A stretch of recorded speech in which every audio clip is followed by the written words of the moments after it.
Yeah, my name is actually Hicks. I am a clinical associate professor at Ohio State University. I am in the Department of Human Sciences in the specialty area of couple and family therapy. So I am a licensed marriage and family therapist in the state of Ohio. I am a product of Ohio. Actually, I'm from Northeast Ohio, from Akron, Ohio, originally. And I'm actually a product of kinship care.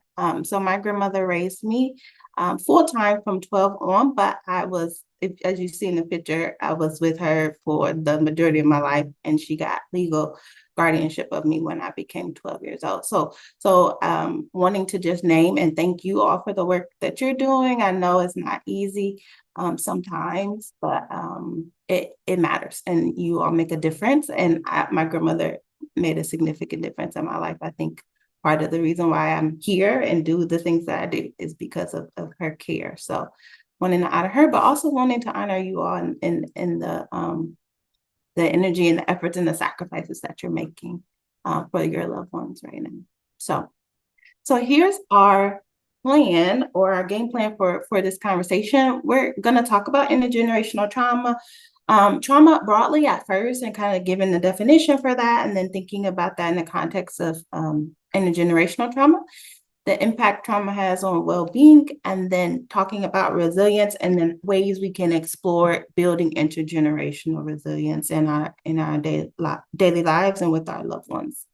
So when we think about trauma, there are lots of different things that might come to mind. And here are just some examples. So we can think about everything from natural disasters to police brutality to COVID, the COVID pandemic, to issues in school systems, and of course, things that happen on an individual and family basis. And so we'll talk about some of those things.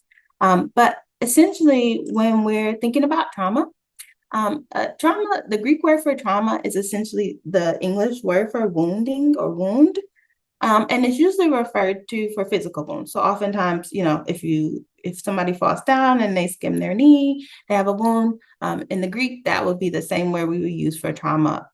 We have expanded our understanding of trauma to go beyond just the physical, to include emotional, psychological, and spiritual wounds or harm that might occur. And so I'm going to offer two definitions of trauma tonight. One is pretty broad, and then one is more clinical, one we might use in like a therapeutic setting. So the first broad definition is basically any experience that causes intense physical or psychological stress reactions. So essentially, any experience that impacts us in a way that we are not able to cope. So if it supersedes our current capacity to cope, we would consider that a trauma. So it could be one or many repeated experiences. It could be anything that threatens harm or actually causes harm and impacts someone's physical, emotional, social, or spiritual well-being.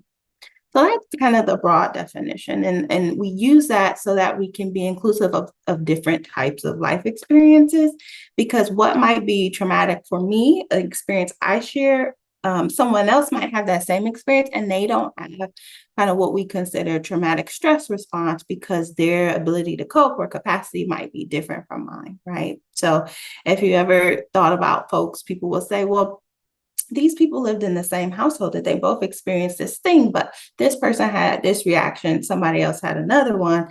That's often how we think about trauma in a broad sense. Now, a more clinical definition of trauma, one we might use in our diagnostic manual, or if we're trying to provide a diagnosis like PTSD or acute stress response, has to do with directly experiencing a traumatic event. And there's some definitions of what that might be. And then potentially witnessing in person the event as it occurs to someone else. So this is where we're thinking about events that might occur to a close family member or friend, the actual or threatened death of a family member or friend, and the incident needing to be violent or accidental. So we might think of things like child abuse or neglect, first responders after a significant event, a car accident, right? And it, from a clinical perspective, it doesn't include things like exposure to violence via the media or TV, or it has to be directly being exposed or witnessing it unless it's work-related. So if someone has some exposure to trauma because of their job, that could be considered trauma from this clinical definition. But ultimately, it has to do with either directly experiencing it or witnessing it. The reason I bring up this difference in definition is if you ever go to a mental health provider or a doctor, they're going to most likely use this clinical definition. But as trauma practitioners and researchers, we use this broader definition because we recognize that there are lots of different life events. We call them adverse life events or adverse experiences that can impact somebody's ability to cope. So when we're thinking about trauma, we often use this 3 E's of trauma. And so we're talking about the event that happened or the events that happened, the experience, and then the effects. So again, whatever the event is that might cause someone harm may be considered a traumatic event. And then there's the individual's experience of that event determines whether or not it's traumatic. So like I mentioned, I could experience one thing and you could experience the same thing, but the way we experience it makes it traumatic or not. And then the effects. So we think about the different effects of trauma. So adverse physical, social, emotional, or spiritual consequences that show up. So far, we've been talking about trauma from a really individual perspective, right? The event has to happen to you or to this individual, or you have to witness it directly. But we also know there are other forms of trauma that are more relational, and I want to talk about some of those tonight. So this idea of collective trauma refers to the psychological reactions that affect an entire society or group as a result of trauma. So whatever the event or tragedy might be is represented in the collective memory of the group. And it comprises not only the reproduction of those events, but it also has this ongoing reconstruction of trauma. So basically, some tragedy happened to the group, and the group has that immediate reaction to that. But then throughout the generations, this group is also trying to make sense of that event that happened or the repercussions of it. And so the memory of a collective traumatic event is going to persist beyond the lives of the direct survivors of that event. And so it's remembered by group members, and they can be really far removed from that event in time and space. So another way we like to think about collective trauma is the term historical trauma. And so you may have heard this term before, you may not have, but it's that idea that there's this cumulative emotional, psychological wounding over the lifespan and across generations. And it's usually some mass traumatic experience or event. So some examples of thinking about historical trauma are things like enslavement, systemic discrimination, racism or oppression, genocide, having a long-term financial hardship or experience of poverty within a family or system, natural disasters, or witnessing or experiencing violence, abuse, and neglect over time. So when we think about collective trauma or historical trauma, that's when we want to start having a conversation about intergenerational transmission, because there's this idea or this concept that when we have these collective experiences, the effects of those can be transmitted across generations. Right? So one thing I really want us to make note of tonight is that when we talk about intergenerational transmission, we're talking about risk, but we're also talking about resilience. So I tell my students and clients all the time, it's not enough to just think about the ways our life experiences might hinder us or restrict us. We also want to think about the things that it offers us too, like the resilience factors, the things that make us more of who we want to be, that offer us strength, right? So we want to take a strengths perspective as well. And so intergenerational transmission simply is the transfer of individual abilities, traits, behaviors, and outcomes from parents to their children or from one generation to the next. And it's also this idea that the experiences of caregivers and ancestors influence future generations, right? So again, this could be positive transmission or more negative transmission. And so when we're thinking about this in the context of trauma, we're thinking about, again, this phenomenon where the descendants of people who have experienced trauma typically have adverse emotional behavioral reactions. And this original research started with folks who were survivors of the Holocaust in Japanese internment camps, but they also thought about Native American, indigenous tribes as well. We've done examinations of intergenerational trauma of African Americans in the United States who are descendants of slavery, communities who have experienced significant natural disasters or violence. Essentially, the idea that if this event has happened in the parents' generation or caregivers' generation, it can't impact those later generations. Not always in the fact that there are direct memories. Sometimes there are, but there are often these implicit ways of thinking, ways of being, ways of operating in the world that are transmitted over time that can lead to sometimes some less than ideal circumstances, right? So when intergenerational trauma happens, there can be adverse reactions. And these reactions are similar for lots of types of trauma. So if an individual is in a car accident, they can experience these same adverse reactions. And we see that when individuals maybe have a family history or a collective memory of a traumatic event, they can also have these same reactions. So we're thinking about things like shame and guilt, increased anxiety, intrusive thoughts, extreme reactivity to stress, potential mental health concerns like depression, substance use, hypervigilance, so being super aware of your surroundings, being worried, dissociation, kind of taking a step away from kind of the present moment reality as a means to cope or protect yourself. So we see that whether it's an individual level trauma or an intergenerational experience of trauma, these adverse reactions remain the same. And so this is an example of one model in which we might think about how trauma can be passed down through the generation. This figure is really thinking about biological trauma or biological transmission of trauma, but we know that the transmission can happen from the way we think, again, the way we feel. It doesn't just have to be biological. So this example is that if there was trauma exposure at the maternal level, maybe there's a particular cell that could lead to germ cell exposure that could lead to less than ideal physical health outcomes. We know that that trauma exposure happened at the parent level, and then it's passed down throughout the generations.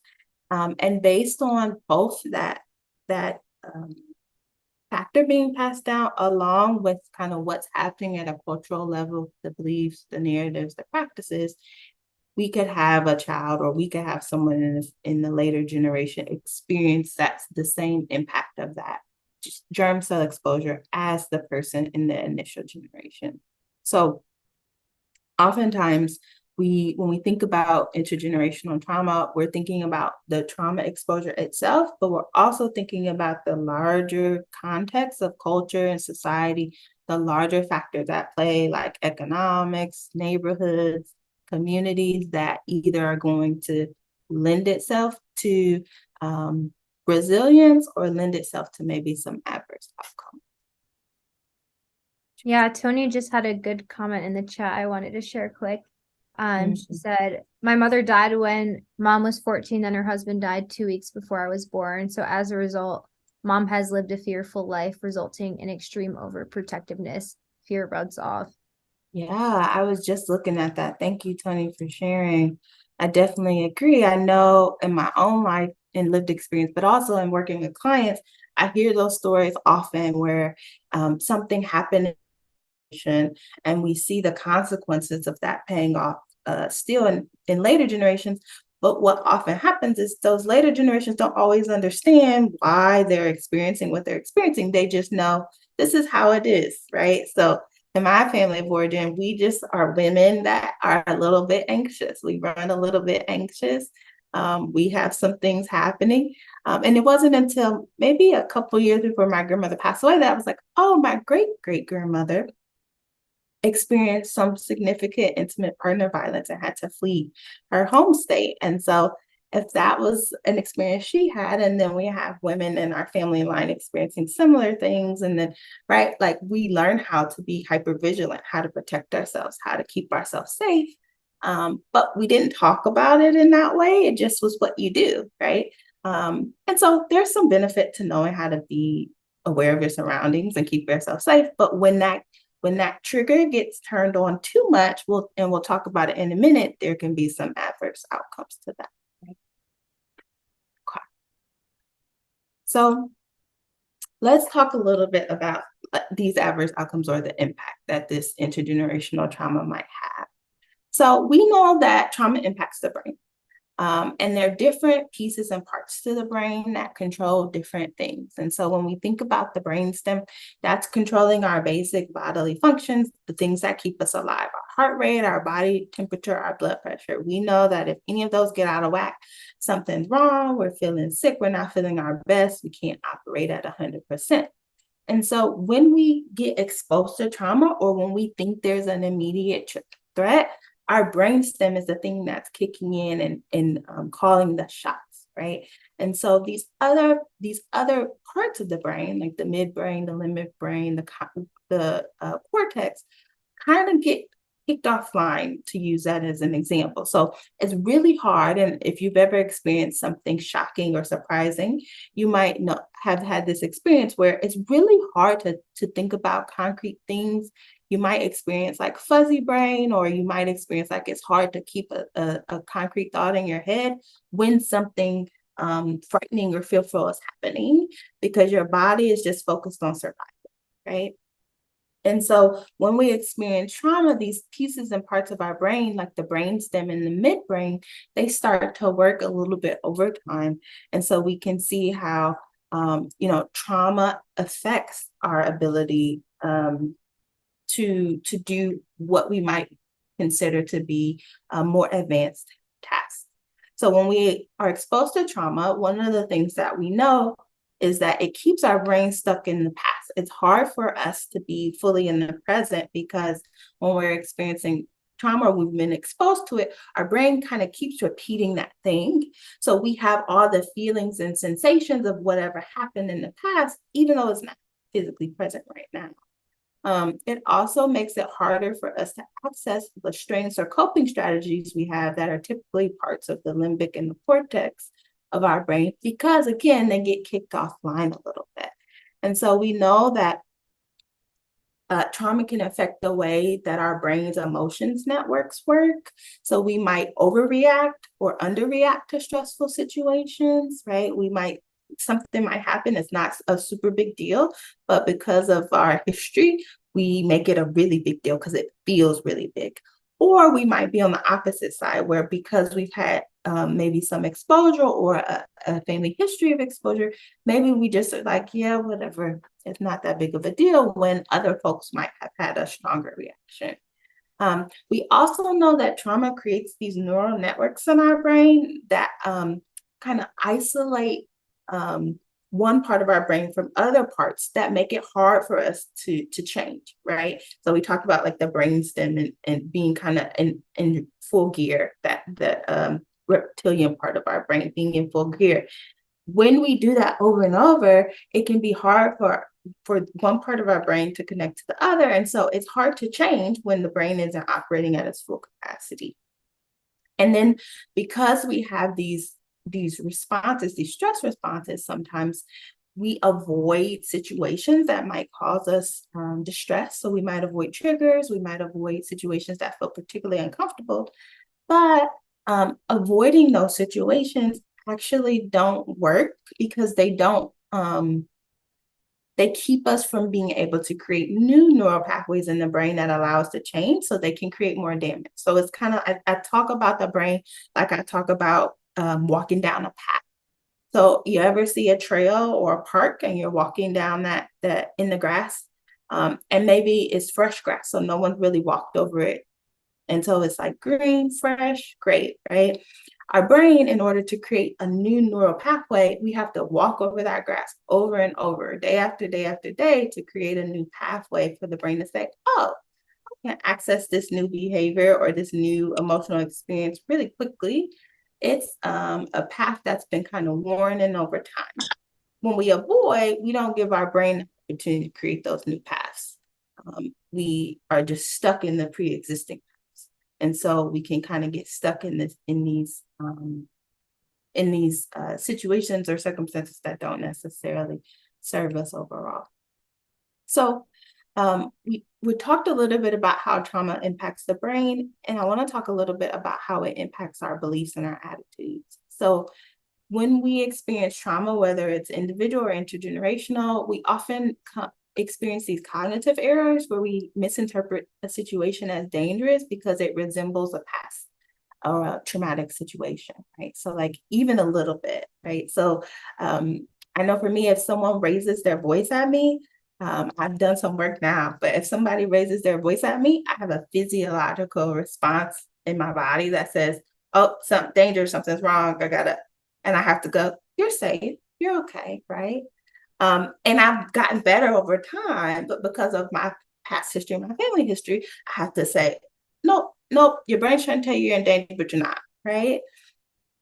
People also can experience excessive or inappropriate guilt, right? So they're trying to make meaning of a situation. And this often happens with young children because in their world, developmentally, it's appropriate for them to try to make sense of things in relationship to themselves, right? Because they know themselves. So they might take on some inappropriate feelings of guilt or take on responsibility for a situation that's not their own.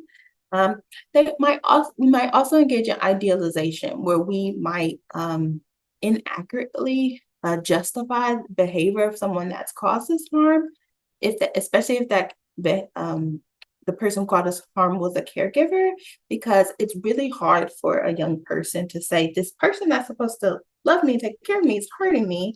So instead of accepting that reality, we might justify or come up with other idealized beliefs about that person because it feels safer, right? And it doesn't require us to kind of sit face to face with that really harsh reality, especially at a young age.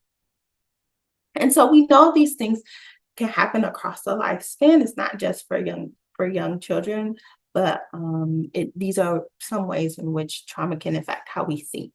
Of course, there can be trauma-induced hallucinations or delusions. So if someone experienced something so traumatic, they may have these significant mental health symptoms. And then we know that there can be intrusive thoughts and memories. So we can experience without warning thoughts or memories associated with trauma, and that can cause significant distress.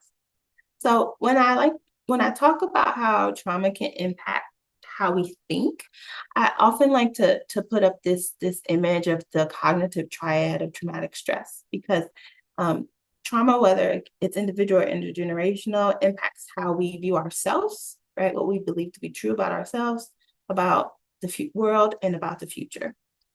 So we might hold views that say, like, I should have reacted differently in this situation, or I'm damaged, or this is too much. We might view the world as an unsafe place, or that might begin to think about the fact that people can't be trusted, or life is unpredictable.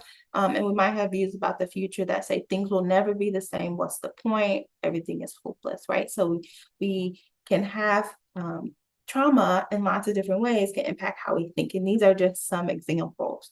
These are not an exhaustive list by any means, but we know that it impacts the way we think about ourselves, about people we're in relationship, about the world, about what's possible, right? And so part of what I hope we can talk about a little bit later is also how we can think about resilience and how that can impact what we believe about ourselves, the world, and the future too. Because even though the impact of trauma is true and real and valid, and we're talking about it, I don't think that we have to just accept it as the end all be all. Like there can't be any other possibility. I think it's important to know about it so we can know how to respond. So you probably have heard about fight or flight, right? The idea that when something happens, you have one or two responses. You're going to fight or you're going to flee, right? And this is true. However, there are more than two responses. So when we experience something traumatic or something threatening or potentially dangerous, we have fight or flight. So it's this idea of like, I'm going to fight so I can be in control, so I can take back my authority. I'm going to flee so I can be safe. I'm going to leave the space. I'm going to distract myself. I'm going to opt out. And so sometimes when I work with parents and teenagers, I talk about flight is leaving a space, but flight is also opting out of a situation. Like, I'm just not going to go to class. I'm just not going to do the thing that I said I was going to do. Um, I'm going to distract. I'm going to play these video games and not do my homework because that's a method of distraction. And so it doesn't always look like physically leaving a space. It can look like just opting out in one way, shape, or form. Then we have freeze, which you may have heard about, fight, flight, freeze, right? This idea of like, I'm stuck. So like I can't do anything, I can't make a choice, I'm overwhelmed, I'm not listening, I'm numb, right? And so we might see like panicky behavior or numbing behavior. But there's also flop. And flop is this idea that like it's just not worth it. It's too much. I'm overwhelmed. So we might feel hopeless. So we might feel sad or depressed. We might get disengaged. We might show little emotion because we're just like, you know what? What's the point? Whatever, right? And then there's friend, and we often talk about this as fawn. So I'm gonna people please. I'm gonna give more energy to making sure that everyone else is okay and safe so that the situation might be particularly secure. So maybe I'm going to help other people solve their problems. I'm going to rely on other people in a way that may not be ideal. So essentially, I'm going to say, hey, listen, whatever you need me to do for this situation to become safer, that's what I'm going to do. Right? Any questions about any of that so far? I was gonna say I've never heard of the flop and friend one, but Mm-hmm. that's really helpful, and I like the visualizations too. Yeah. I believe this comes from like the National Child Traumatic Stress Network, but I think it's helpful and I think it helps young people especially think about their behavior, what we all do and how it might be in response to something where we feel threatened. And that we're not just we have more than those two options, right? So when we think about fight or flight, there's these actual physiological things that happen in the body for all of these different responses. So sometimes what we have to learn is what is the body doing? What is it trying to tell me to do? And then how do I either opt out of that or how do I calm my body down so I can make different choices? And so even in thinking about, I gave that example about my family being women who are a little bit anxious. Um, I remember talking to my grandmother about like, yeah, when that conversation happened and you said you got shaky, you were having like a stress response. So sometimes even learning those things about ourselves and our bodies and how they're responding and how we might all be doing that collectively can be helpful to just say, nothing's wrong, we're okay, but this is what our body is trained to do, right? Like it's okay that our body does this. It's how it copes and how it responds, but it doesn't mean that everything is gonna go poorly or like that we're gonna die because that's what our body's trying to tell us that we're gonna die. Okay. Yeah. So if anyone has questions, you can feel free to unmute or put it in the chat, and we will have time at the end too.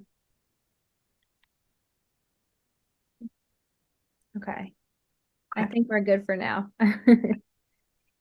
So we know that trauma, particularly intergenerational trauma, impacts our relationships. We talked a little bit about expectations and beliefs, but it impacts attachment patterns, this idea that, you know, the way that we build relationship with our primary caregivers impacts how we think about building relationship with others in the future.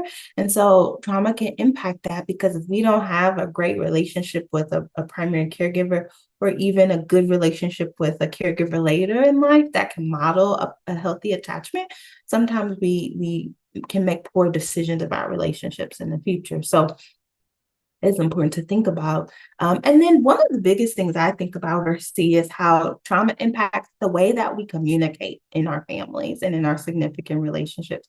This is verbal and nonverbal. right? So sometimes, people, we talk a certain way, we communicate a certain way, but sometimes there's nonverbal communication that can be just as loud as the way we use our words that's passed on from generation to generation.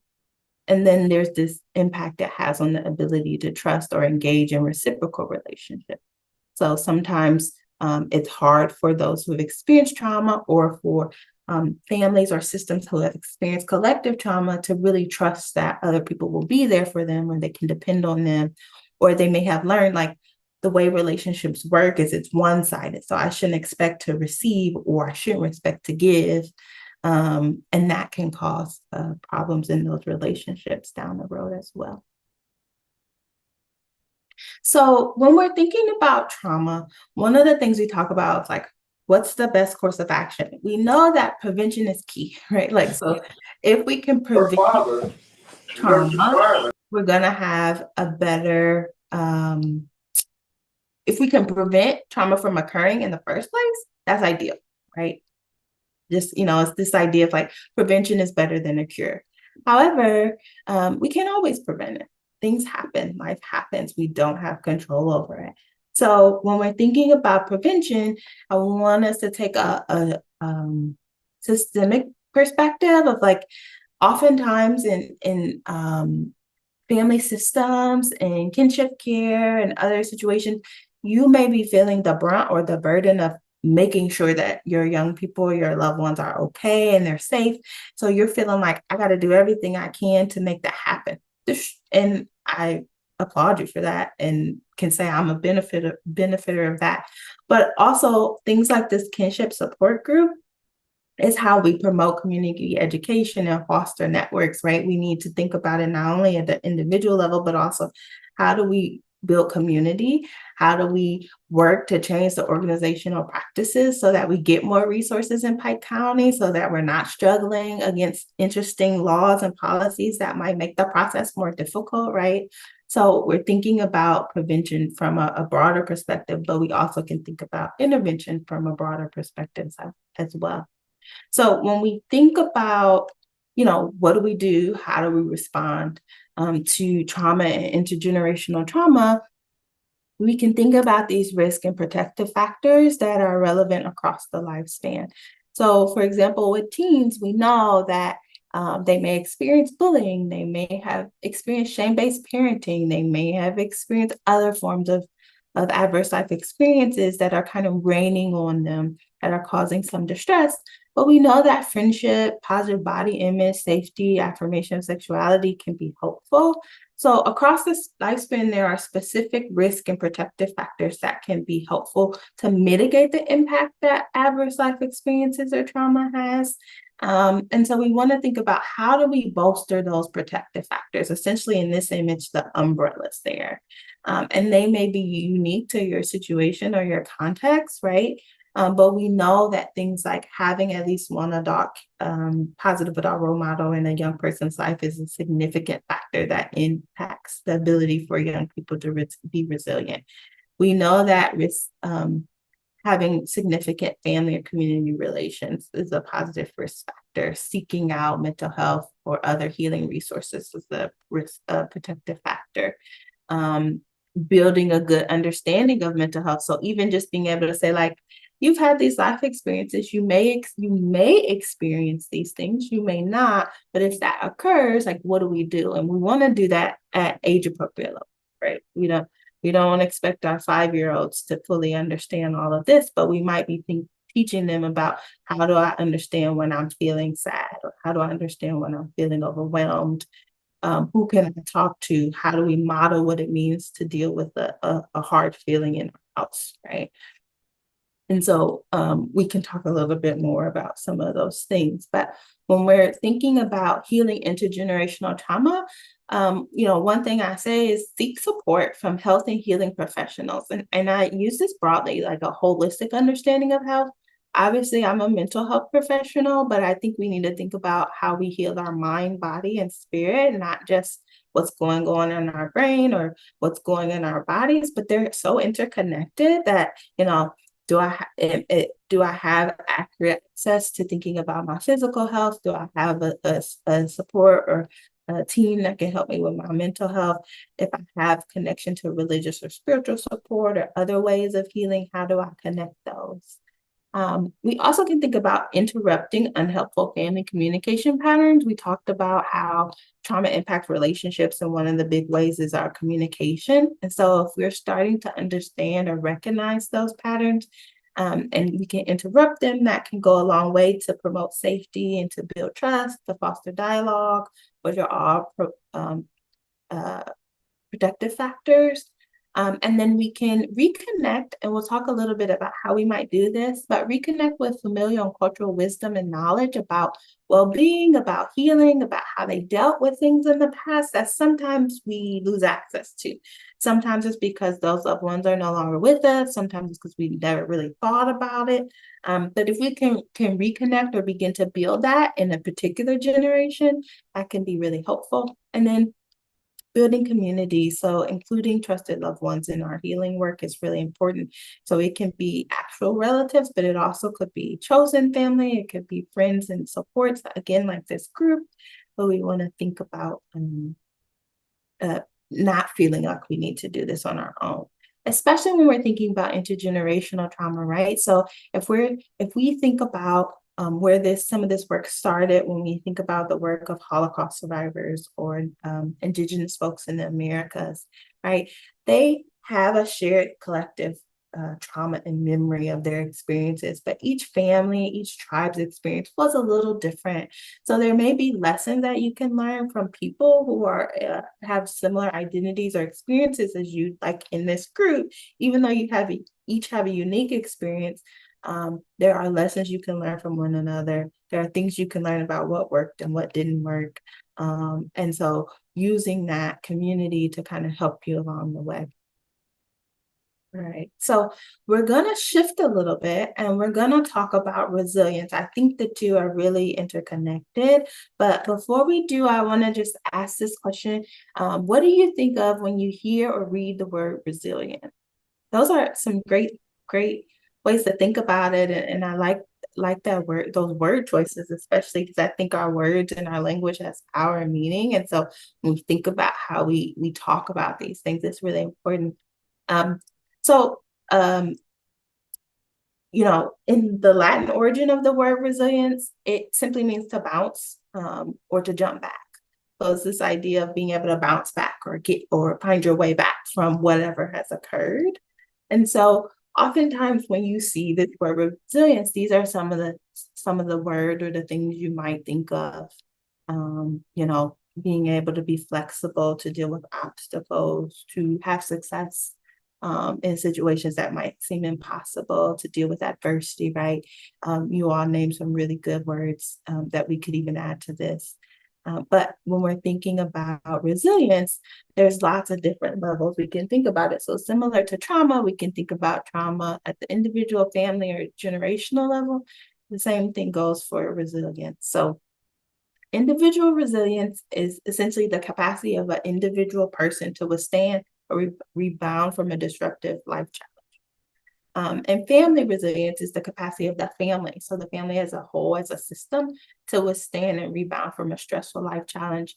And then we add on this idea of emerging strengthened and more resourceful. So when we think about family resilience, we're thinking about not only can you withstand it and rebound, but you have new strengths and resources that come as a result.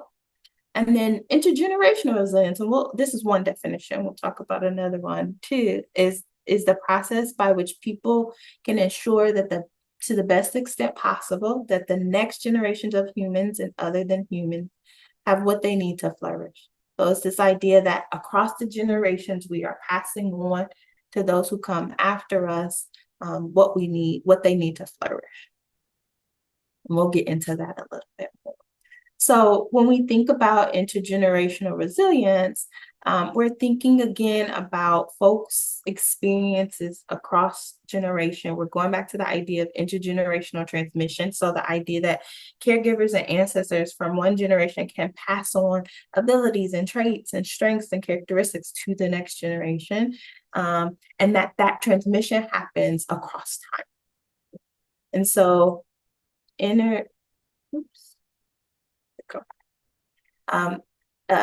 when we think about intergenerational resilience, we're thinking about how time is the vehicle through which resilience can be transferred.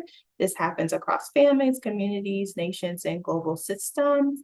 And some people argue that this is bidirectional. So we've been talking a lot about our ancestors or our caregivers passing down resilience to the next generation. But I do believe that we can inherit resilience and be inspired to have more resilience in that upward direction. So the younger generations can inspire the older generations to also be more resilient. So I'm thinking, Yaya, when you said, my grandsons are resilient, they're able to withstand and adapt to what's they've experienced. You being able to witness that, I imagine, offers you maybe something that you might not have had before. And what I find in my experience in working with folks is that we want to think about it in that way. Yes, we want to have a legacy of passing on resilience, but we also can receive some of that too. It's not just one way or the other. So I'm going to show an example of a genogram. Are y'all familiar with genograms? Have y'all heard of that before? Yeah, a little bit. Some people, yeah. Genogram is a tool that we use as family therapists, and essentially it's like a family tree or family map that's more detailed. So basically, we're asking questions about the nature of your family relationships, who's in the family, what are the type of relationships y'all have with each other, information about births and deaths and jobs and religion and culture. But a genogram is one way that can be really helpful for you to think about the ways in which your family across generations might have experienced trauma, but also experienced resilience. And so this is just one example, and I'll show you a couple more in a minute. But there's this idea or a particular approach to the genogram that's called a transgenerational trauma and resilience genogram. And so we use this as clinicians, but you could do it on your own too. You don't have to do it with the therapist. But essentially, it's providing this ecosystemic understanding of trauma and resilience that focuses on strengths, culture, and social justice. So we're trying to think about not only who's in the family and what's happened, but also like what strengths that have they built. So if you ever do a genogram, I'm just going to say this because I'm biased and I teach therapists how to be therapists. If you ever go to a therapist and you do a genogram and they only ask you what happened to you and they only talk about the bad things that you might experience in your life or your family, I'm going to encourage you to maybe fire that therapist and try to find someone who has a more strength-based approach, because we know that there are things that are passed down across families, even if there have been negative experiences that are positive. So here's an example of a transgenerational genogram that was completed with a particular family. And so what we see is that there's history of anxiety and depression in the family there. We can see when someone happened, right? This individual at the very top right corner, at least my top right corner is circled, it's a rectangle in green, says traumatic event, that person died traumatically in a car accident when the mom was 2. And so then we see later on that there was some other traumatic events that occurred in different generations. And so we see that some of those relationships are strained. There may have been some distance, but we also see highlighted in yellow these resources like, oh, they have a loving relationship. This partner was an appropriate resource. The daughter now is a resource. We see that the paternal grandmother on one side of the family was really caring and kind, and that impacted the relationship that this client, this potential client Kathy had with the family.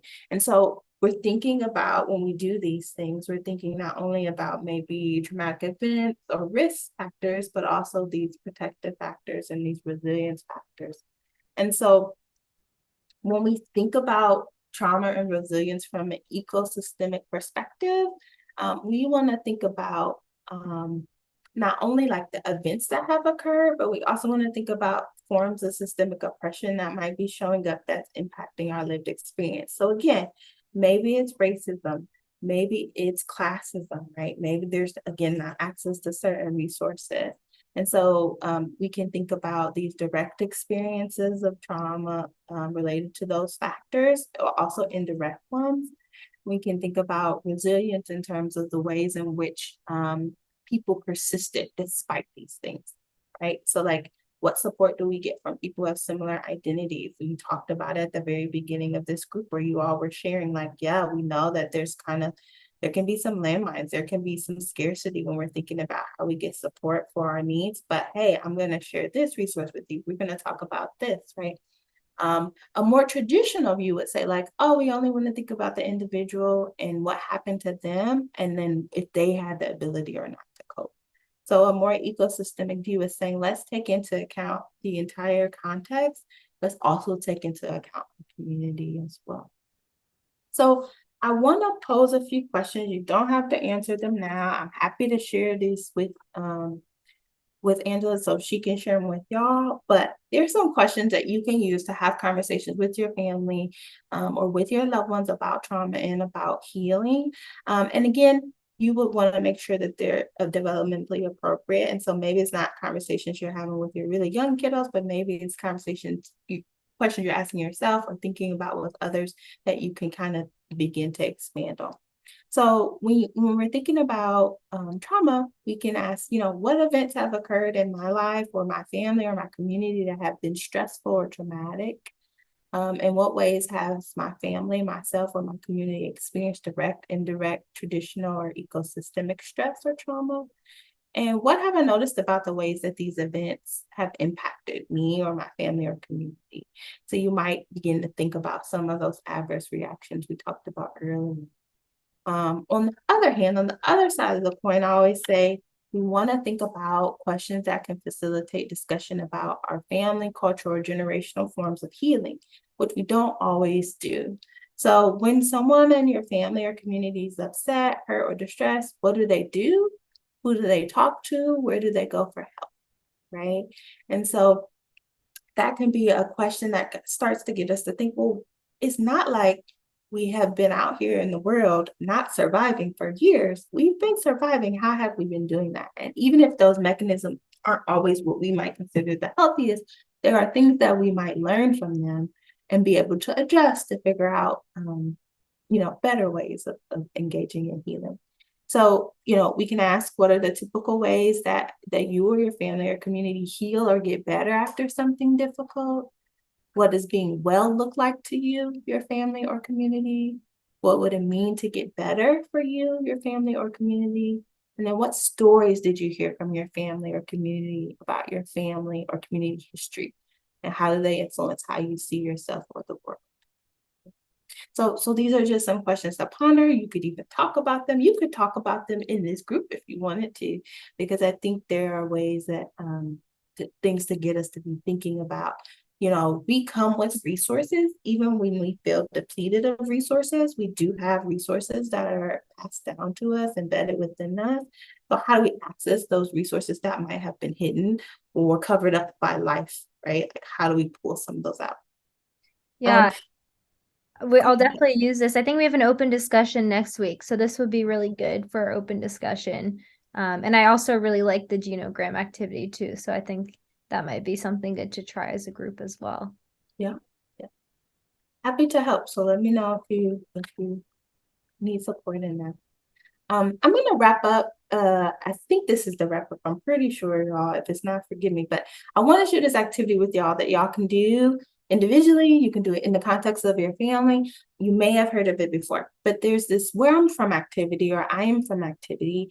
And it's based on a poem that was created in 1993 by a poet that talked about his life experiences using this format. So he named like, I'm from these particular places, landscapes, sites. I'm from traditions, and I'm from these particular ancestors, relatives, and so I like to use this in different settings because I think it's one way where we can start to think about the things that we bring with us, the things we're from, right? Who we are and the implications that has for our lives. I do want to name that thinking about your past, your family, your history is not always pleasant for folks. So if it's not pleasant, you can always opt out. You don't have to do it. I've had folks be like, yeah, I really don't want to.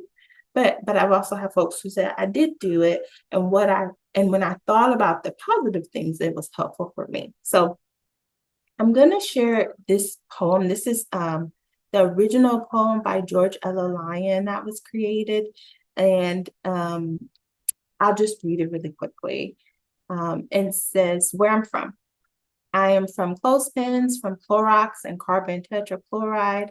I'm from the dirt under the back porch, black, glistening. It tasted like beets. I'm from the forsythia bush, the Dutch elm, whose long gone limbs I remember as if they were my own. I am from fudge and eyeglasses, from Imogene and Alifair. I'm from the know-it-alls and the pass-it-ons, from perk up and pipe down.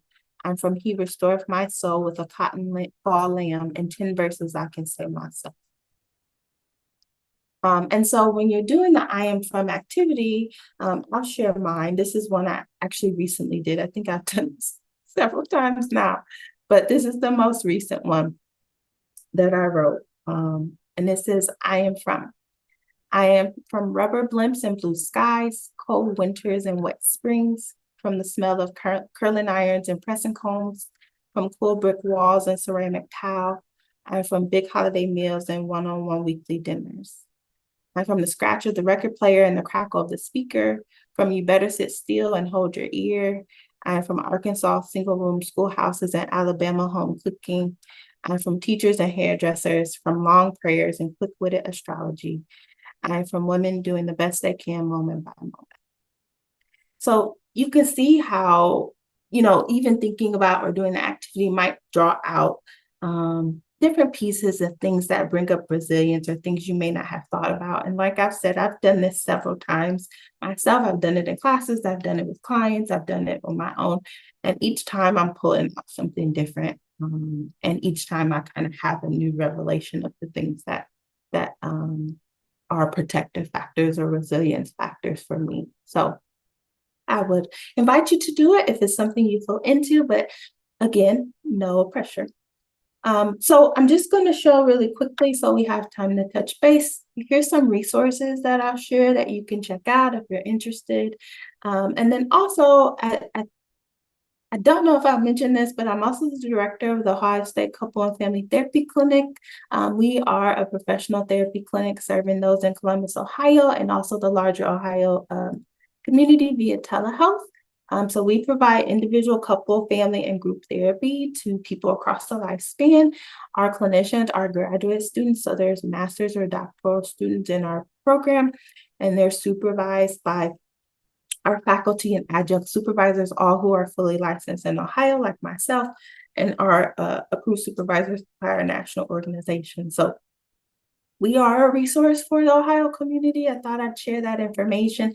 If y'all are interested or want to or need some services, we can be available. We are currently accepting new clients. We don't have a wait list. It just takes as long as it would take to do a phone intake and then get you on the books. So here's our contact information. You can give us a call or send us an email. Oh, I realized the email is not here, so I will put it in the chat. If that's something you're in need of or interested about, and I can answer any questions about that. And then I'll just, again, there we go, say thank you. Like I said, it is an honor and privilege, the work that y'all are doing and the love you're sharing to your loved ones. It is, I can say from personal experience, it is so important and it is so needed. So I want to thank you because sometimes you don't always get those thank yous in the moment. And so I want to say thank you because I know it makes a difference. And if you ever want to connect or have questions, feel free to reach out to me. I'm happy to be a resource. And then there's just some references there too. So